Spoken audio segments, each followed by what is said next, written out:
What? On Google Earth.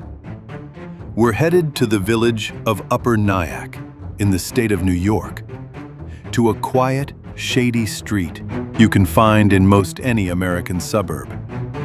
Here stands a historical marker. Skirmishes at Sarvent's Quarry, 1776, 1777, detailing what most historians have deemed minor conflicts.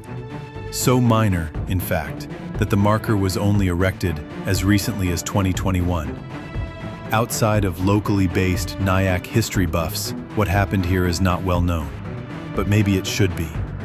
List that I would consider required reading. To say the local militia of the 3rd Regiment protected the Western Shore is one way of putting it. Another way of putting it is the local militia of the 3rd Regiment may well have represented the last line of defense between freedom and British conquest. In the bleak winter of 1776, the future of the American colonies hung by a thread. The British Empire, the most powerful military force on Earth, had defeated General George Washington's army in New York City. Their warships prowled the Hudson River like steel-clad wolves, determined to crush the rebellion by splitting the colonies in two. If England could take control of the Hudson, it could slice the heart out of the revolution, isolating New England from New Jersey, Pennsylvania, and the southern colonies, and send ordinary men, women, and children running for their lives as the revolution collapsed around them. And so, under the Union Jack, British soldiers anchored their massive ships in the deep waters near a small riverside settlement, a place called Nyack. What they found, though, wasn't a helpless village ripe for the plundering. They found a wall of defiance, not built of stone, but of ordinary men and women with extraordinary resolve. Farmers, blacksmiths, and carpenters. People with no uniforms, no rank, no promises of glory, only a burning belief in liberty and a musket in their hand. These residents of Nyack formed the backbone of the 3rd Regiment of the Orange County Militia, known as the Shore Guard. Led by a local colonel named Hawks Hay, and acting on direct orders from George Washington himself, the Shore Guard's charge was to take every precaution to prevent the enemy from getting any supplies, and to provide timely information of every maneuver of the ships. The 3rd Regiment numbered only 400 against uniformed British soldiers who would conduct raids to steal livestock, harass the townspeople, and erode morale. Even when the British targeted and burned Shore Guard leaders' homes, the people of Nyack stood firm. As it turns out, their greatest resource wasn't weapons or training. It was grit, and their many sandstone river quarries, which proved quite useful at hiding tons of military stores for General Washington's army. Sandstone from riverside quarries, like Sarvent's quarry, also lined the foundations of their homes, and perhaps their spirit.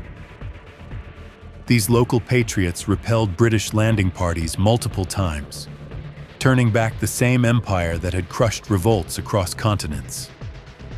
Members of the Shore Guard weren't professional soldiers.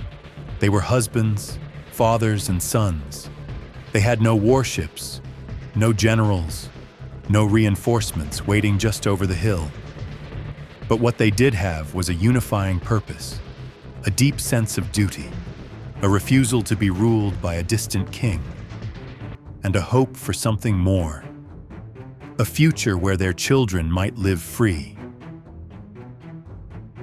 Had the British succeeded in controlling the Hudson, the American Revolution may have ended then and there, but it didn't. Because at places like Sarvent's Quarry in Nyack, New York, men like John Smith, Henry Palmer, Cornelius Kuiper, Philip Sarvent, Hawks Hay, and many other unnamed patriots of the Shore Guard stood up and would not step aside. These battles were not grand in scale. They were small, brutal, personal, and that's what made them powerful. The Revolutionary War was not won by generals alone. It was won by people like those who lived on North Broadway in Nyack, people who chose resistance over fear, courage over silence.